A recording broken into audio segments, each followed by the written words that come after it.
जय श्री राम। रामायण में भगवान के सखा निषाद राज की कथा आपने जरूर सुनी होगी। निषाद राज का आतिथ्य भी श्री राम ने स्वीकार किया। निषाद राज गुह निषाद जातीय गुह श्रृंगवेरपुर में भीलों के राजा थे। वे भगवान के बड़े ही भक्त थे। भगवान श्री रघुनाथ जी जब श्री सीता जी और लक्ष्मण जी सहित वन पधारे तब उन्होंने इनका आतिथ्य भी स्वीकार किया था। भगवान इनको अपना सखा मानते थे। मर्यादा पुरुषोत्तम श्री राम इनको अपना सखा मानते थे। इसी से भरत जी ने इनको अपने हृदय से लगा लिया था। करत दंडवत देखित ही भरत लीन उरलाई, मानहु लखन सन भेंट भई, प्रभु न हृदय समाई। यदि पापियों पद को स्त्री वैश्य और शूद्रों का विशेषण मान लिया जाए तो क्या हानि है। जय हो प्रभु। रामायण से हमें बहुत कुछ सीखने को मिलता है। वैश्यों की गणना द्विजों में की गई है। आजकल लोग बहुत जाति पाति मानते हैं, विवाद करते हैं। इसी वजह से बहुत धर्म पर भी बहुत परेशानियां आने लगी हैं।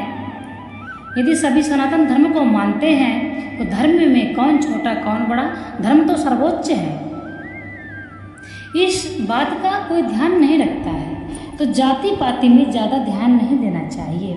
शिव पुराण में यह बात स्वयं लिखी है कि यदि नीच जाति का व्यक्ति भी अपने गले में रुद्राक्ष का माला धारण करता है तथा अपने सर पर तिलक लगाता है तो वह व्यक्ति भी पूजनीय हो जाता है। तो मनुष्यों को क्या आपत्ति है। जब हमारे शास्त्र कह रहे हैं तो 4 दिन की जिंदगी है, मानिए। क्या जाति पाति का झंडा गाड़ना है? क्यों समय व्यर्थ में बर्बाद कर रहे हैं। अब क्या होता है, उनको वेद पढ़न यानी कि वैश्यों की गणना द्विजों में की गई है। उनको वेद पढ़ने का और यज्ञ आदि वैदिक कर्मों के करने का शास्त्रों में पूर्ण अधिकार दिया गया है। अतः द्विज होने के कारण वैश्यों को पाप योनि कहना नहीं बन सकता। इसके अतिरिक्त उन जीवों में जो लोक में रमणीय आचरण वाले अर्थात पुण्यात्मा होते हैं वह शीघ्र ही उत्तम योनि यानी ब्राह्मण योनि, क्षत्रिय योनि अथवा वैश्य योनि को प्राप्त करते हैं। और जो इस संसार में कपू यानी अधम आचरण वाले अर्थात पाप कर्मा होते हैं वे अधम योनि अर्थात कुत्ते की, शुकर की, चांडाल की योनि को प्राप्त करते हैं।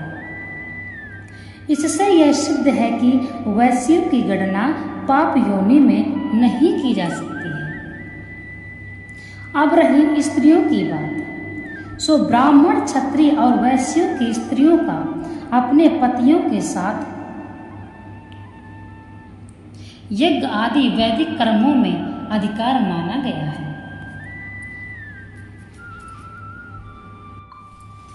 अर्थात स्त्रियों को अपने पतियों के साथ यज्ञ आदि वैदिक कर्मों में अधिकार माना गया है। इस कारण से उनको भी पाप योनि कहना नहीं बन सकता।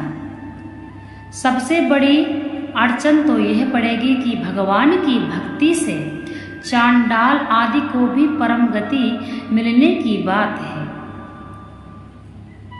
जो कि सर्वशास्त्र सम्मत है और जो भक्ति के महत्व को प्रकट करती है। वह कैसे रहेगी? अतएव पाप योनियां पद स्त्री वैश्य और शूद्रों का विशेषण न मानकर शूद्रों की अपेक्षा भी हीन जाति के मनुष्यों का वाचक है, ऐसा मानना ही ठीक प्रतीत होता है। स्त्री वैश्य और शूद्रों में भी अनेक भक्त हुए। संकेत मात्र बतलाने के लिए यहाँ यज्ञ पत्नी समाधि और संजय की चर्चा की जाती है। यज्ञ पत्नी वृंदावन में कुछ ब्राह्मण यज्ञ कर रहे थे।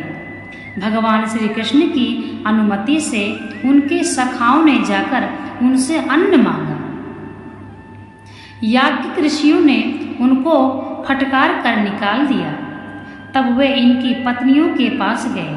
वे श्री कृष्ण का नाम सुनते ही प्रसन्न हो गई और भोजन सामग्री लेकर श्री कृष्ण के समीप आ गए।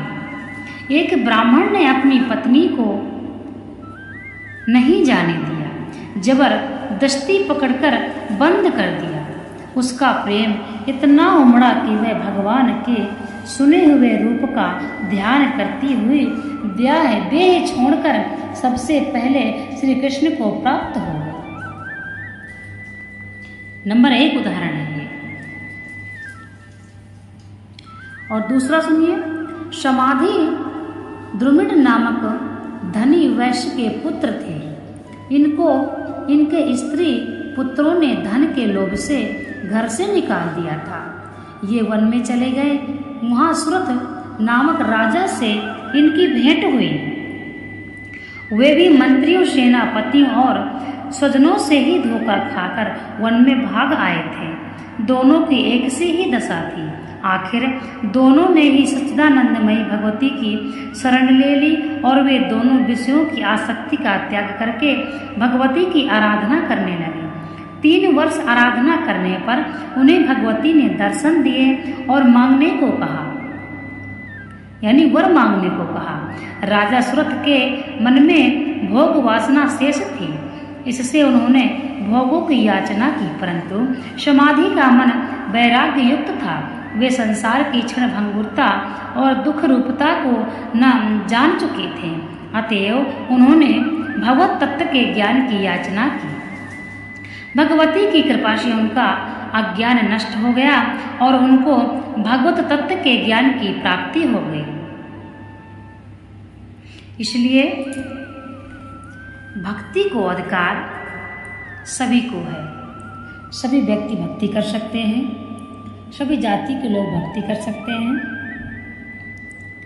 वैश्य, शूद्र, स्त्री,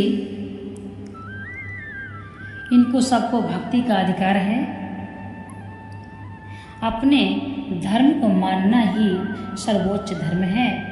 सबसे बड़ा धर्म क्या होता है? अपने कुल और अपने आराध्य को मानना और धर्म को मानना, धर्म को सम्मान देना, नास्तिक का संग न करना, ये सबसे बड़ा धर्म होता है। गुरु का सम्मान करना, माता पिता का सेवा करना, जीवों पर दया करना और किसी को दुख ना पहुंचाना, यह भी एक भक्ति है। राधे राधे।